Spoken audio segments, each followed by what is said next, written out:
Sung sang bây giờ tôi nói xem mấy tí mà sang bây giờ bật lên này 오늘 lên bị ngon cái 시간 때도 아마도 할일이 내봐. mấy tí là 경험하게 되는 국기에만 라미 mấy tí 로와 신임을 아주 핫티에 봐도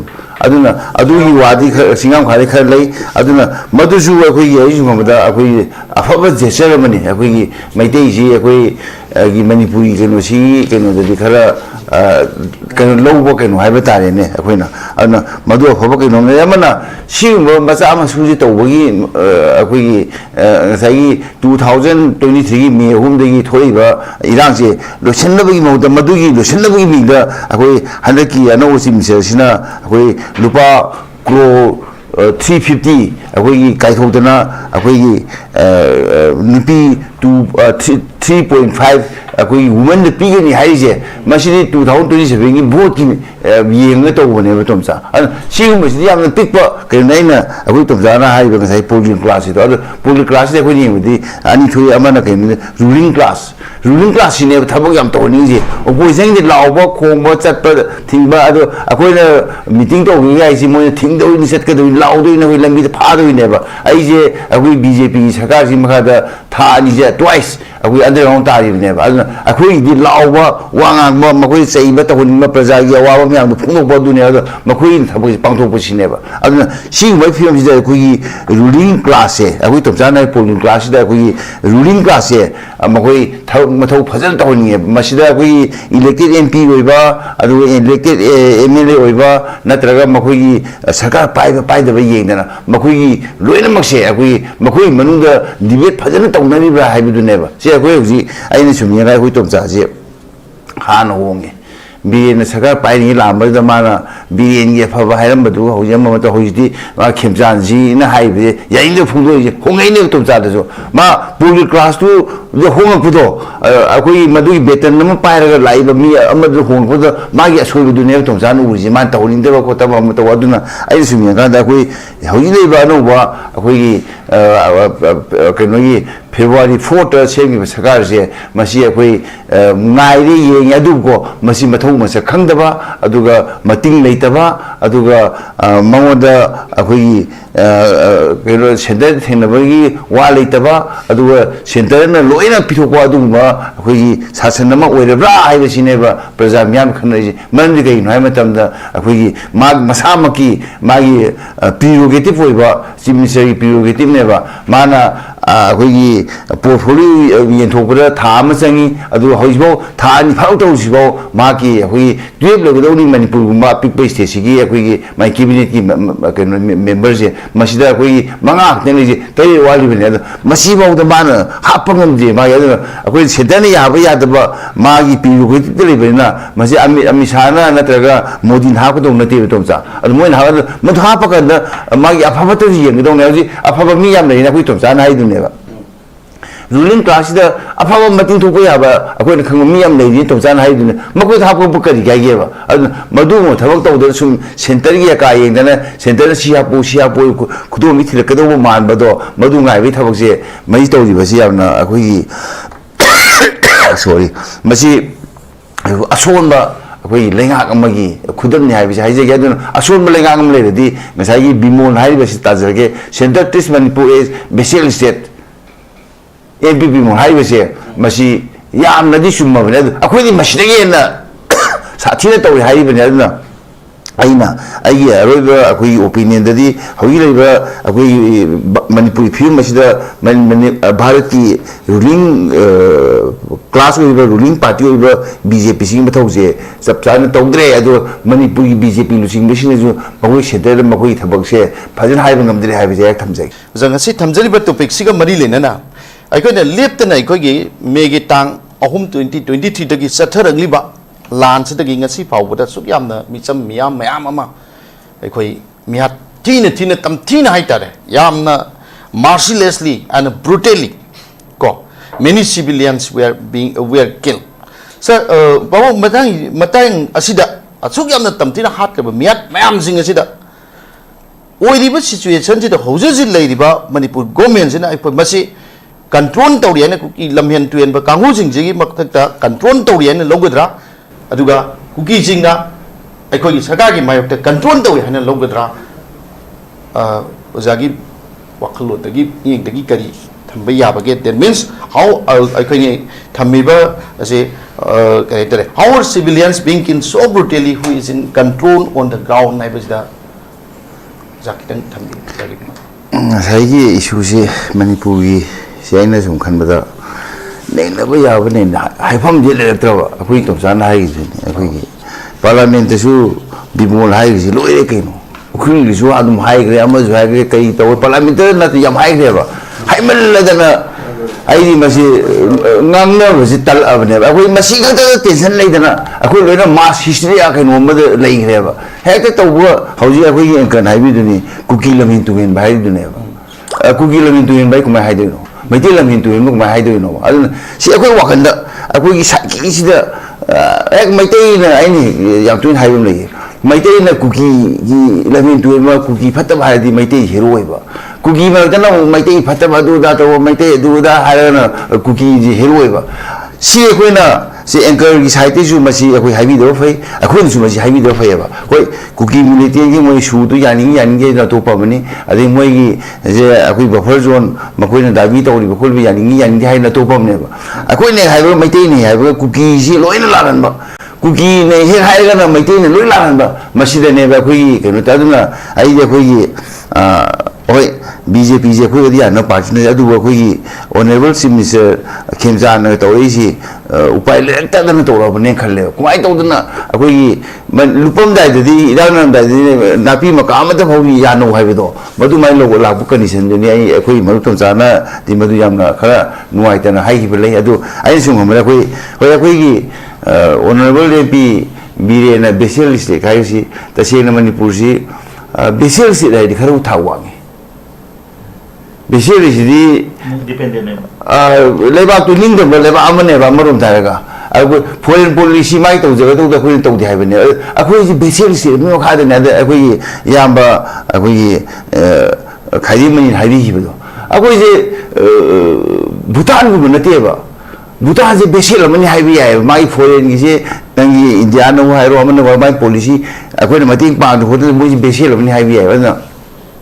ꯑꯩꯈꯣꯏ ꯃꯅꯤꯄꯨꯔꯁꯤꯗꯤ ꯃꯥꯅ ꯍꯥꯏꯕꯗ ꯈꯔꯕꯨ shop ꯑꯣꯏꯔꯕꯅꯤ ꯕꯦꯁꯤꯌꯦꯜꯕꯨ ꯅꯠꯇꯦꯕ ꯑꯩꯈꯣꯏꯁꯤꯗꯤ ꯌꯥꯝ ꯍꯦꯟꯖꯤꯟꯈ꯭ꯔꯕꯅꯦ ꯑꯩꯈꯣꯏ ꯌꯥꯝꯅ ꯍꯥꯏꯗꯨꯗ ꯑꯗꯨꯅ ꯁꯤꯒꯨꯝꯕ ꯀꯩꯅꯣꯁꯤꯗꯤ ꯑꯩꯈꯣই ꯄ꯭ꯔꯖꯥ ꯃꯌꯥꯝꯁꯦ ꯑꯩꯈꯣꯏ ꯍꯥꯟꯅ ꯀꯪꯒ꯭ꯔꯦꯁꯅ ꯄꯥꯏꯈꯤꯕꯗꯩ ꯁꯨꯃꯥꯏꯅ ꯇꯧꯔꯝꯗꯦ ꯕꯤ ꯖꯦ ꯄꯤꯅ ꯄꯥꯏꯔꯛꯀꯥꯟꯗꯅ ꯇꯧꯔꯤꯁꯦ ꯁꯤ ꯑꯩꯈꯣꯏ ꯍꯧꯖꯤꯛ ꯊꯥ ꯀꯌꯥ ꯁꯨꯔꯦ ꯌꯦꯡꯉꯣ ꯑꯩꯈꯣꯏꯒꯤ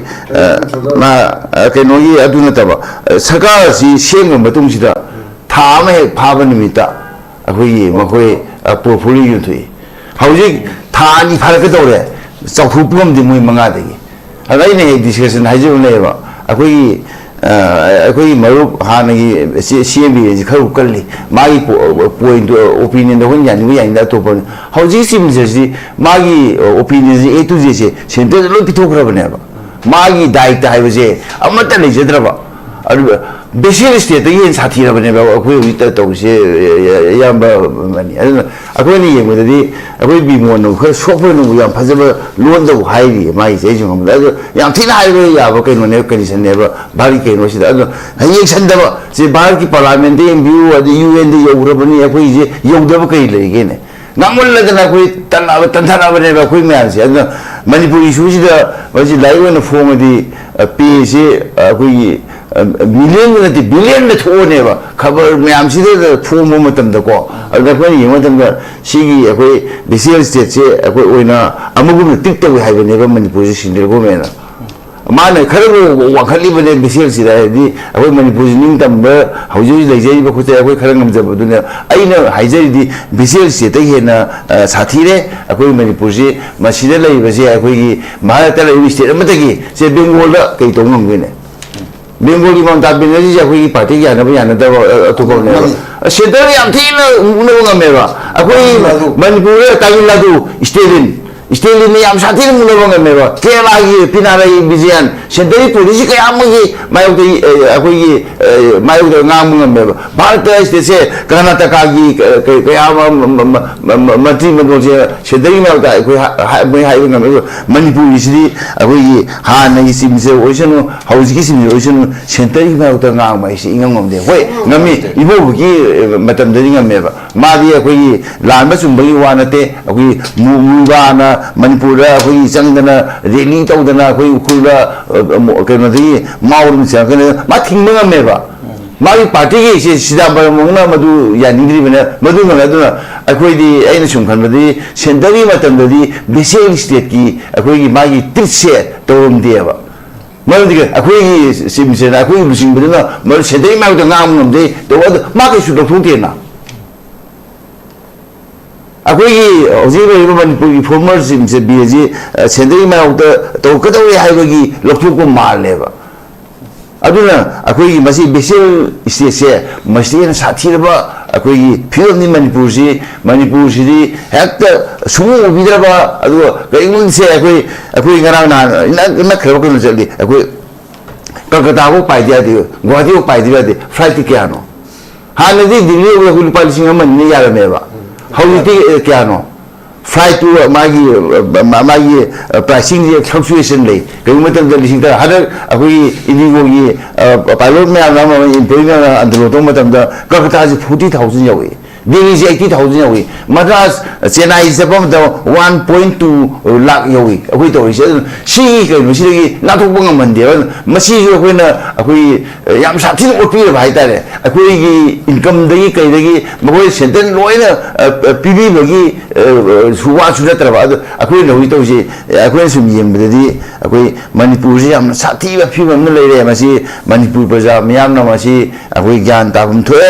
लेरिबा बीजेपी की सरकार से अखोई मथंगी सरकार दी 2027 की सरकार सेमपदि मसे लागन फबरा हाइबसे आई वखन खलेमदि बीजेपी ने सुम पाम तादि बिसेल स्टेट तगी हेन साथीना नमथै हाइबसे आइदि मसिदे याम होल हार्टेली सपोर्ट आइदि मसिदगी ना अखोई ऑनरेबल बिमोन हाइबसे सिदगी हेना अखोई थमने सिने अखोई फाजाउंदे सुमाय थमजगी थागतसरी जाबो अनिसबा जी अखोई जा काइकम नजर बजा चांदे इनफम द लाक्सगे जा हौजिक मणिपुर द थोइबा सिनि नत इरांग जिदगी नतना मांगलम चतगी होंगना अदम मणिपुर की नेशनल हाईवे नि मक्से अदम थिंगगा अदम लाएबा अदि claims of block highways in restricted आसियस को अदि मतंग तो जा is Manipur being isolated and Manipur se tongan tare na MP bimon parliament thambiduga ani sigi view se samna laga yeng pa mieng da isolate were haina lobo yarabra jana kitang thambi kino sine khoi gi thian khoi gi ha nei duna road to blockade to hojik blockade kanatre sungang jang ba ya da khoi gi se maite ma chang ga khoi pali ne khoi gi honorable MP bimon na अखोई सिकांत तो अमादो हालिनी नेबा अबे अखोई मेटे ने क्यों होगे थने cookie म लानी मेटे लोबा अखोई सिने में अदु हाती है बदुम अदुना अदुगी वादी सिंगाम खाले खर लई अदुना मदुसु अखोई ये जुमदा अखोई अफब जेसर मनी अखोई मेटे जी अखोई की मणिपुरी केनो सी केनो दि खरा केनो लोबो केनो हाइबा तारे ने अखोइना अदुना मदु अफब केनो ने यमना सिंगो मचा म सुजि तौबगी अखोई ngसाई 2023 की मे हुमदगी थोइबा इरांसे लोसनबगी मौदा मदुगी लोसनबगी मिदा अखोई हनकी अनो सिमसे सिना अखोई लुपा क्रो 350 अखोई काइथौदना अखोई नुपी 3.5 अखोई वुमन द पिगनी हाइजे मसिनी 2027 की वोट की येंग तौबने बतोमसा सिगुमसिदी यामन पिकप केनैना अखोई तोमजाना हाइबा ngसाई पोलिंग क्लास तो पोलिंग क्लास दे अखोई येंगदि अनि थोइ अमना केन रूलिंग क्लास सिने थबक याम तौनिजे ओपोजिशन दि लावबा खोंबा चटपा थिंबा अदो अखोइना मीटिंग तौगी गाइसि मोय थिंगदोइ सेटकदो लावदोइ न लंबी फादोइ नेबा आइजे अखोई बीजेपी सरकार सि मखादा था अनिजे ट्वाइस अखोई अंडरग्राउंड तारिबनेबा अदुना ꯑꯩꯈꯣꯏꯒꯤꯗꯤ ꯂꯥꯎꯕ ꯋꯥ ꯉꯥꯡꯕ ꯃꯈꯣꯏ ꯆꯩꯕ ꯇꯧꯍꯟꯅꯤꯡꯕ ꯄ꯭ꯔꯖꯥꯒꯤ ꯑꯋꯥꯕ ꯃꯌꯥꯝꯗꯣ ꯐꯣꯡꯗꯣꯛꯄ ꯑꯗꯨꯅꯦ ꯑꯗꯣ ꯃꯈꯣꯏꯒꯤ ꯊꯕꯛꯁꯦ ꯄꯥꯡꯊꯣꯛꯄꯁꯤꯅꯦꯕ ꯑꯗꯨꯅ ꯁꯤꯒꯨꯝꯕ ꯐꯤꯕꯝꯁꯤꯗ ꯑꯩꯈꯣꯏꯒꯤ ꯔꯨꯂꯤꯡ ꯀ꯭ꯂꯥꯁꯁꯦ ꯑꯩꯈꯣꯏ ꯇꯣꯞꯆꯥꯅ ꯄꯣꯂꯤꯡ ꯀ꯭ꯂꯥꯁꯁꯤꯗ ꯑꯩꯈꯣꯏꯒꯤ ꯔꯨꯂꯤꯡ ꯀ꯭ꯂꯥꯁꯁꯦ ꯃꯈꯣꯏ ꯊꯕꯛ ꯃꯊꯧ ꯐꯖꯅ ꯇꯧꯍꯟꯅꯤꯡꯉꯦꯕ ꯃꯁꯤꯗ ꯑꯩꯈꯣꯏꯒꯤ ꯏꯂꯦꯛꯇꯦꯠ ꯑꯦꯝ ꯄꯤ ꯑꯣꯏꯕ ꯑꯗꯨꯒ ꯏꯂꯦꯛꯇꯦꯠ ꯑꯦꯝ ꯑꯦꯜ ꯑꯦ ꯑꯣꯏꯕ ꯅꯠꯇ꯭ꯔꯒ ꯃꯈꯣꯏꯒꯤ ꯁꯔꯀꯥꯔ ꯄꯥꯏꯕ ꯄꯥꯏꯗꯕ ꯌꯦꯡꯗꯅ ꯃꯈꯣꯏꯒꯤ ꯂꯣꯏꯅꯃꯛꯁꯦ ꯑꯩꯈꯣꯏꯒꯤ ꯃꯈꯣꯏꯒꯤ ꯃꯅꯨꯡꯗ ꯗꯤꯕꯦꯠ ꯐꯖꯅ ꯇꯧꯅꯔꯤꯕ꯭ꯔꯥ ꯍꯥꯏꯕꯗꯨꯅꯦꯕ ꯁꯤ ꯑꯩꯈꯣꯏ ꯍꯧꯖꯤꯛ ꯑꯩꯅ ꯁꯨꯝ ꯌꯦꯡꯉꯒ ꯑꯩꯈꯣꯏ ꯇꯣꯝꯆꯥꯁꯦ ꯍꯥꯟꯅ ꯍꯣꯡꯉꯦ ꯕꯤꯔꯦꯟꯅ ꯁꯔꯀꯥꯔ ꯄꯥꯏꯔꯤꯉꯩ ꯂꯥꯛꯑꯝꯕꯗꯨꯗ ꯃꯥꯅ ꯕꯤꯔꯦꯟꯒꯤ ꯑꯐꯕ ꯍꯥꯏꯔꯝꯕꯗꯨ ꯍꯧꯖꯤꯛ ꯑꯃ ꯍꯧꯖꯤꯛꯇꯤ ꯃꯥ ꯈꯦꯝꯆꯥꯟꯁꯤꯅ ꯍꯥꯏꯕꯁꯦ ꯌꯥꯅꯤꯡꯗ ꯐꯣꯡꯗꯣꯛꯏꯁꯦ ꯍꯣꯡꯉꯛꯏꯅꯦꯕ ꯇꯣꯝꯆꯥꯗꯁꯨ ꯃꯥ ꯄꯣꯂꯤ ꯀ꯭ꯂꯥꯁꯇꯨ ꯍꯣꯡꯉꯛꯄꯗꯣ ꯑꯩꯈꯣꯏꯒꯤ ꯃꯗꯨꯒꯤ ꯕꯦꯇꯟ ꯑꯃ ꯄꯥꯏꯔꯒ ꯂꯥꯛꯏꯕ ꯃꯤ ꯑꯃꯗꯨ ꯍꯣꯡꯉꯛꯄꯗ ꯃꯥꯒꯤ ꯑꯁꯣꯏꯕꯗꯨꯅꯦꯕ ꯇꯣꯝꯆꯥꯅ ꯎꯔꯤꯁꯦ ꯃꯥꯅ ꯇꯧꯍꯟꯅꯤꯡꯗꯕ ꯈꯣꯠꯇꯕ ꯑꯃ ꯇꯧꯕ ꯑꯗꯨꯅ ꯑꯩꯅ ꯁꯨꯝ ꯌꯦꯡꯀꯥꯟꯗ ꯑꯩꯈꯣই ꯍꯧꯖꯤꯛ ꯂꯩꯕ ꯑꯅꯧꯕ ꯑꯩꯈꯣꯏꯒꯤ ꯀꯩꯅꯣꯒꯤ ꯐꯦꯕ꯭ꯔꯨꯋꯥꯔꯤ 4ꯇ ꯁꯦꯝꯈꯤꯕ ꯁꯔꯀꯥꯔꯁꯦ ꯃꯁꯤ ꯑꯩꯈꯣꯏ ꯉꯥꯏꯔꯦ ꯌꯦꯡꯉꯦ ꯑꯗꯨꯕꯨꯀꯣ ꯃꯁꯤ ꯃꯊꯧ ꯃꯁꯛ ꯈꯪꯗꯕ ꯑꯗꯨꯒ ꯃꯇꯤꯡ ꯂꯩꯇꯕ ꯑꯗꯨꯒ ꯃꯉꯣꯟꯗ ꯑꯩꯈꯣꯏꯒꯤ ꯀꯩꯅꯣ ꯁꯦꯟꯇꯔ ꯊꯦꯡꯅꯕꯒꯤ ꯋꯥ ꯂꯩꯇꯕ ꯑꯗꯨꯒ ꯁꯦꯟꯇꯔꯅ ꯂꯣꯏꯅ ꯄꯤꯊꯣꯛꯄ ꯑꯗꯨꯒꯨꯝꯕ ꯑꯩꯈꯣꯏꯒꯤ ꯁꯥꯁꯟ ꯑꯃ ꯑꯣꯏꯔꯕ꯭ꯔꯥ ꯍꯥꯏꯕꯁꯤꯅꯦꯕ ꯄ꯭ꯔꯖꯥ ꯃꯤꯌꯥꯝ ꯈꯟꯅꯔꯤꯁꯦ ꯃꯔꯝꯗꯤ ꯀꯩꯒꯤꯅꯣ ꯍꯥꯏꯕ ꯃꯇꯝꯗ ꯑꯩꯈꯣꯏꯒꯤ ꯃꯁꯥꯃꯛꯀꯤ ꯃꯥꯒꯤ ꯄ꯭ꯔꯤꯔꯣꯒꯦꯇꯤꯞ ꯑꯣꯏꯕ ꯆꯤꯐ ꯃꯤꯅꯤꯁꯇꯔꯒꯤ ꯄ꯭ꯔꯤꯔꯣꯒꯦꯇꯤꯞꯅꯦꯕ ꯃꯥꯅ ꯑꯩꯈꯣꯏꯒꯤ ꯄꯣꯔꯠꯐꯣꯂꯤꯑꯣ ꯌꯦꯟꯊꯣꯛꯄꯗ ꯊꯥ ꯑꯃ ꯆꯪꯉꯤ ꯑꯗꯨꯒ ꯍꯧꯖꯤꯛꯐꯥꯎ ꯊꯥ 2 ꯐꯥꯎ ꯇꯧꯔꯤꯁꯤꯐꯥꯎ ꯃꯥꯒꯤ ꯑꯩꯈꯣꯏꯒꯤ 12 ꯂꯩꯒꯗꯧꯅꯤ ꯃꯅꯤꯄꯨꯔꯒꯨꯝꯕ ꯑꯄꯤꯛꯄ ꯁ꯭ꯇꯦꯠꯁꯤꯒꯤ ꯑꯩꯈꯣꯏꯒꯤ ꯃꯥꯒꯤ ꯀꯦꯕꯤꯅꯦꯠꯀꯤ ꯀꯩꯅꯣ ꯃꯦꯝꯕꯔꯁꯦ ꯃꯁꯤꯗ ꯑꯩꯈꯣꯏꯒꯤ 5 ꯈꯛꯇꯪ ꯂꯩꯁꯦ 3 ꯋꯥꯠꯂꯤꯕꯅꯦ ꯑꯗꯣ ꯃꯁꯤꯐꯥꯎꯗ ꯃꯥꯅ ꯍꯥꯞꯄ ꯉꯝꯗꯦ ꯃꯥꯒꯤ ꯑꯗꯨꯅ ꯑꯩꯈꯣꯏ ꯁꯦꯟꯇꯔꯅ ꯌꯥꯕ ꯌꯥꯗꯕ ꯃꯥꯒꯤ ꯄ꯭ꯔꯤꯔꯣꯒꯦꯇꯤꯞꯇ ꯂꯩꯕꯅꯤꯅ ꯃꯁꯤ ꯑꯃꯤꯠ ꯁꯥꯍꯅ ꯅꯠꯇ꯭ꯔꯒ ꯃꯣꯗꯤꯅ ꯍꯥꯞꯀꯗꯧ ꯅꯠꯇꯦꯕ ꯇꯣꯝꯆꯥ ꯑꯗꯨ ꯃꯣꯏꯅ ꯃꯗꯨ ꯍꯥꯞꯄ ꯀꯥꯟꯗ ꯃꯥꯒꯤ ꯑꯐꯕꯇꯁꯨ ꯌꯦꯡꯒꯗꯧꯅꯦ ꯍꯧꯖꯤꯛ ꯑꯐꯕ ꯃꯤ ꯌꯥꯝ ꯂꯩꯅ ꯑꯩꯈꯣꯏ ꯇꯣꯝꯆꯥꯅ ꯍꯥꯏꯗꯨꯅꯦꯕ ꯔꯨꯂꯤꯡ ꯀ꯭ꯂꯥꯁꯁꯤꯗ ꯑꯐꯕ ꯃꯇꯤꯡ ꯊꯣꯛꯄ ꯌꯥꯕ ꯑꯩꯈꯣꯏꯅ ꯈꯪꯕ ꯃꯤ ꯌꯥꯝ ꯂꯩꯔꯤ ꯇꯣꯝꯆꯥꯅ ꯍꯥꯏꯗꯨꯅꯦ ꯃꯈꯣꯏꯗ ꯍꯥꯞꯄ ꯀꯔꯤ ꯀꯥꯏꯒꯦꯕ ꯑꯗꯨꯅ ꯃꯗꯨꯒꯨꯝꯕ ꯊꯕꯛ ꯇꯧꯗꯅ ꯁꯨꯝ ꯁꯦꯟꯇꯔꯒꯤ ꯑꯀꯥ ꯌꯦꯡꯗꯅ ꯁꯦꯟꯇꯔꯅ ꯁꯤ ꯍꯥꯞꯄꯨ ꯈꯨꯗꯣꯡꯕꯤ ꯊꯤꯔꯛꯀꯗꯧꯕ ꯃꯥꯟꯕꯗꯣ ꯃꯗꯨ ꯉꯥꯏꯕꯒꯤ ꯊꯕꯛꯁꯦ ꯃꯁꯤ ꯇꯧꯔꯤꯕꯁꯤ ꯌꯥꯝꯅ ꯑꯩꯈꯣꯏꯒꯤ ꯁꯣꯔꯤ ꯃꯁꯤ ꯑꯁꯣꯟꯕ ꯑꯩꯈꯣꯏꯒꯤ ꯂꯩꯉꯥꯛ ꯑꯃꯒꯤ ꯈꯨꯗꯝꯅꯤ ꯍꯥꯏꯕꯁꯤ ꯍꯥꯏꯖꯒꯦ ꯑꯗꯨꯅ ꯑꯁꯣꯟꯕ ꯂꯩꯉꯥꯛ ꯑꯃ ꯂꯩꯔꯗꯤ ꯉꯁꯥꯏꯒꯤ ꯕꯤꯃꯣꯜ ꯍꯥꯏꯔꯤꯕꯁꯤ ꯇꯥꯖꯔꯒꯦ centre treats Manipur as special state M P Bimol ꯍꯥꯏꯔꯤꯕꯁꯦ ꯃꯁꯤ ꯌꯥꯝꯅꯗꯤ ꯆꯨꯝꯃꯕꯅꯤ ꯑꯗꯨ ꯑꯩꯈꯣꯏꯗꯤ ꯃꯁꯤꯗꯒꯤ ꯍꯦꯟꯅ ꯁꯥꯊꯤꯅ ꯇꯧꯏ ꯍꯥꯏꯔꯤꯕꯅꯤ ꯑꯗꯨꯅ ꯑꯩꯅ ꯑꯩꯒꯤ ꯑꯔꯣꯏꯕ ꯑꯩꯈꯣꯏꯒꯤ ꯑꯣꯄꯤꯅꯤꯌꯟꯗꯗꯤ ꯍꯧꯖꯤꯛ ꯂꯩꯔꯤꯕ ꯑꯩꯈꯣꯏꯒꯤ ꯃꯅꯤꯄꯨꯔꯤ ꯐꯤꯕꯝ ꯑꯁꯤꯗ ꯚꯥꯔꯠꯀꯤ ꯔꯨꯂꯤꯡ ꯀ꯭ꯂꯥꯁ ꯑꯣꯏꯔꯤꯕ ꯔꯨꯂꯤꯡ ꯄꯥꯔꯇꯤ ꯑꯣꯏꯕ BJP ꯁꯤꯒꯤ ꯃꯊꯧꯁꯦ ꯆꯞ ꯆꯥꯅ ꯇꯧꯗ꯭ꯔꯦ ꯑꯗꯨꯒ ꯃꯅꯤꯄꯨꯔꯒꯤ BJP ꯂꯨꯆꯤꯡꯕꯁꯤꯡꯅꯁꯨ ꯃꯈꯣꯏ ꯁꯦꯟꯇꯔꯗ ꯃꯈꯣꯏꯒꯤ ꯊꯕꯛꯁꯦ ꯐꯖꯅ ꯍꯥꯏꯕ ꯉꯝꯗ꯭ꯔꯦ ꯍꯥꯏꯕꯁꯦ ꯑꯩ ꯊꯝꯖꯒꯦ ꯌꯥꯝ ꯐꯖꯩ ꯊꯥꯒꯠꯆꯔꯤ ꯑꯣꯖꯥ ꯃꯊꯪꯒꯤ ꯑꯣꯖꯥ ꯃꯐꯝꯗ ꯂꯥꯛꯆꯒꯦ ꯑꯣꯖꯥ ꯆꯍꯤ 3ꯁꯤ ꯂꯦꯞꯇꯅ ꯆꯠꯊꯔꯛꯄꯁꯤꯅ ꯃꯔꯝ ꯑꯣꯏꯗꯨꯅ 3 years countless lives disrupted ꯆꯍꯤ 3ꯁꯤꯗꯒꯤ ꯃꯤ ꯃꯌꯥꯝꯁꯤ ꯃꯐꯝ ꯃꯔꯥꯡ ꯄꯨꯟꯁꯤ ꯃꯐꯝ ꯃꯔꯥꯡ ꯈꯪꯗ꯭ꯔꯦ ꯑꯣꯖꯥ ꯑꯗꯣ ꯁꯨꯃꯥꯏꯅ ꯁꯨꯝ ꯆꯠꯊꯗꯨꯅ ꯂꯩꯔꯒꯗꯤ ꯑꯩꯈꯣꯏ ꯃꯅꯤꯄꯨꯔꯗ ꯂꯩꯔꯤꯕ ꯃꯤꯌꯥꯝꯁꯤꯡꯁꯤꯅ ꯑꯩꯈꯣꯏꯁꯤ ꯃꯤꯌꯥꯠ ꯃꯤꯄꯨꯟꯁꯤꯡꯁꯤ ꯊꯦꯡꯅ ꯑꯩꯈꯣꯏ ꯖꯁꯇꯤꯁꯁꯤ ꯉꯥꯏꯒꯤꯁꯤꯔꯥ ꯅꯠꯇ꯭ꯔꯒ ꯑꯩꯈꯣꯏꯗ ꯊꯤꯡꯗꯔ ꯂꯩꯁꯦ ꯑꯩꯈꯣꯏꯗ ꯖꯁꯇꯤꯁꯁꯤ ꯉꯥꯏꯍꯜꯂꯤꯔꯥ ꯅꯠꯇ꯭ꯔꯒ ꯑꯩꯈꯣꯏꯅ ꯉꯥꯏꯔꯤꯕ꯭ꯔꯥ ꯍꯥꯏꯕꯁꯤ ꯃꯇꯥꯡꯗ ꯑꯣꯖꯥ ꯈꯤꯇꯪ ꯃꯔꯛ ꯆꯝꯅ ꯑꯝꯇ ꯑꯣꯖꯥ ꯍꯥꯏꯕꯤꯌꯨ ꯖꯁꯇꯤꯁꯁꯦ ꯊꯦꯡꯉꯕꯣꯏꯗꯤ ꯖꯁꯇꯤꯁꯁꯦ ꯐꯪꯗꯦ ꯑꯗꯨꯅ ꯑꯩꯈꯣꯏ ꯖꯁꯇꯤꯁꯁꯦ ꯑꯩꯈꯣꯏꯒꯤ ꯊꯨꯖꯟꯅꯕ ꯃꯗꯨꯒꯤ ꯄ꯭ꯔꯣꯁꯦꯁ ꯊꯨꯖꯟꯅꯕ ꯑꯩꯈꯣꯏꯅ ꯂꯩꯔꯤꯕ ꯃꯅꯤꯄꯨꯔꯗ ꯂꯩꯔꯤꯕ ꯏꯔꯦꯁꯄꯦꯛꯇꯤꯚ ꯑꯣꯐ ꯃꯥꯒꯤ ꯀꯥꯁꯀꯤ ꯔꯤꯂꯤꯖꯟ ꯃꯁꯤ ꯈꯥꯏꯗꯅ ꯄꯣꯂꯤꯇꯤꯀꯦꯜ ꯗꯤꯐ꯭ꯔꯦꯟꯁꯦꯁꯁꯦ ꯑꯩꯈꯣꯏꯒꯤ ꯌꯦꯡꯅꯗꯅ ꯃꯁꯤꯒꯤ ꯖꯁꯇꯤꯁꯁꯦ ꯑꯩꯈꯣꯏꯒꯤ ꯌꯥꯝ ꯊꯨꯅ ꯐꯪꯅꯕ ꯑꯩꯈꯣꯏ ꯁꯦꯟꯇꯔꯗ ꯇꯛꯁꯤꯟꯕ ꯑꯃ ꯗꯔꯀꯥꯔ ꯂꯩ ꯃꯔꯝꯗꯤ ꯀꯩꯅꯣꯗ ꯑꯩꯈꯣꯏꯒꯤ 2023ꯒꯤ ꯃꯦ ꯊꯥꯀꯤꯗ ꯁꯦꯝꯈꯤꯕ ꯀꯃꯤꯁꯟ ꯀꯣ ꯑꯗꯨ ꯑꯗꯥ ꯃꯌꯥꯝ ꯍꯧꯖꯤꯛꯐꯥꯎꯗ ꯐꯥꯏꯅꯦꯜ ꯑꯝꯇ ꯑꯣꯏꯗꯦ ꯁꯨꯝ ꯌꯩꯊꯣꯛꯇꯅ ꯊꯝꯃꯦꯕ ꯑꯗꯨꯅ ꯖꯁꯇꯤꯁ ꯁꯦ ꯑꯩꯈꯣꯏꯒꯤ ꯊꯦꯡꯊꯔꯕꯣꯏꯗꯤ ꯃꯁꯤ ꯖꯁꯇꯤꯁꯁꯦ ꯗꯤꯅꯥꯏ ꯇꯧꯕ ꯆꯞ ꯃꯥꯟꯅꯩ ꯍꯥꯏꯕꯗꯨꯅꯤ ꯃꯁꯤꯒꯤ ꯑꯗꯨꯅ ꯑꯇꯦꯟꯕꯗ ꯑꯩꯈꯣꯏꯒꯤ ꯏꯊꯧꯗꯤ ꯑꯩꯈꯣꯏ ꯄ꯭ꯔꯦꯁꯔ ꯄꯤꯕ ꯍꯥꯏꯇꯥꯔꯦ ꯑꯩꯈꯣꯏ ꯃꯅꯤꯄꯨꯔ ꯄ꯭ꯔꯖꯥ ꯃꯤꯌꯥꯝꯒꯤꯗꯤ ꯑꯗꯨꯒ ꯑꯩꯈꯣꯏꯅ ꯇꯧꯒꯗꯕ ꯍꯥꯏꯕꯨ ꯑꯩꯈꯣꯏꯒꯤ ꯄ꯭ꯔꯦꯁꯔꯁꯦ ꯀꯃꯥꯏꯅ ꯇꯧꯗꯅ ꯄꯤꯒꯗꯒꯦ ꯑꯩꯈꯣꯏ ꯑꯄꯨꯟꯕ ꯑꯃ ꯄꯤꯗꯅ ꯍꯧꯖꯤꯛ ꯂꯩꯔꯤꯗꯅ ꯁꯦ ꯑꯩꯈꯣই ꯂꯥꯎꯔꯤꯕꯁꯤꯗ ꯑꯩꯈꯣꯏꯒꯤ ꯏꯃꯤꯒ꯭ꯔꯦꯟꯠꯀꯤ ꯄ꯭ꯔꯣꯕ꯭ꯂꯦꯝ ꯂꯩꯔꯤ ꯑꯩꯈꯣꯏꯒꯤ ꯁꯦꯟꯁꯁꯀꯤ ꯑꯗꯒꯤ NRCꯒꯤ ꯑꯗꯨꯗꯒꯤ ꯌꯥꯝ ꯂꯥꯎꯔꯤꯑꯕꯀꯣ ꯃꯁꯤ ꯃꯌꯥꯝꯁꯦ ꯑꯩꯈꯣꯏ पुनः ज्ञान तामीनबम दरकार लेबा नत्र बोइदि अखोई मसी ज्ञान तान बाइसे सरकार से ज्ञान तान दुइनेबा मखोइ थबक से तौदिने अखोई तमजानो उकिलने थबक तौ या पोते आइने पोलिटिशियन ने थबक तौ या पोते तौदेदि अखोई रूलिंग पार्टी एसे मसी मपी मपाव इबा अखोई सरकार सिना मखोइ तौ तौनेबा मखोइ मथौसे यामना चावेना मखोइ मथौदो मसक खंगतबदगिनि अखोई बिमोना हाइलिबसे अखोई स्टेट की नत्रगा सेंटर की से डबल अखोई सरकार है अदो मखोई मथौ खंगतबदैनेबा सेंटर टिस मणिपुर ए बेसिल स्टेट हाइली सना मधु अखोइना हाइजि मसिदगी उजुएना अखोई हेना टिक तौरे सिनेबा अखोइना हाइजि अदना सिगो फिल्म मसिदा अखोई मणिपुर प्रजा म्याम पुनमक इरेस्पेक्टिव ऑफ मागी आइना ममाहे कास्ट क्रीड रिलीजन अदे इथिनिसिटी म्याम लोइना काउथोगा अदो पोलिटिकल डिफरेंसेस काउथोगा अखोई मणिपुर हौजि मांगना ताइबा म्याम से मसि पुन्न अखोई लौमिनबा अमा चंगी मधु सरकार न थुना अखोई थबकना ओइना पांथो मिननबगी तंगाई फदब लई हौजि मतम मसिदा अखोई से कुमाइ तौदन डिस्प्लेस तौनि मतम मसिदा अखोई सेंसरसि कुमाइ तौदुइनो अवाबमनेमा मैम चेंगे खोगे सीगे खोगे सरकार क्या सोगे है येंबंगमदना सरकार की मथौजे असुकी मतिक लेना सरकार सोनमदगिनी अखोइना हाइ सरकार से बोट अखोई मणिपुर सरकार सेंट्रल सरकार मणिपुर लेबा अखोई फिल्म से मई फजन येंसनबिदबदो मोइ मथौ मसे खंगदबदो अदुदगिनी अखोई बिमोन हाइलिसे तागचरेजा जब मथंजे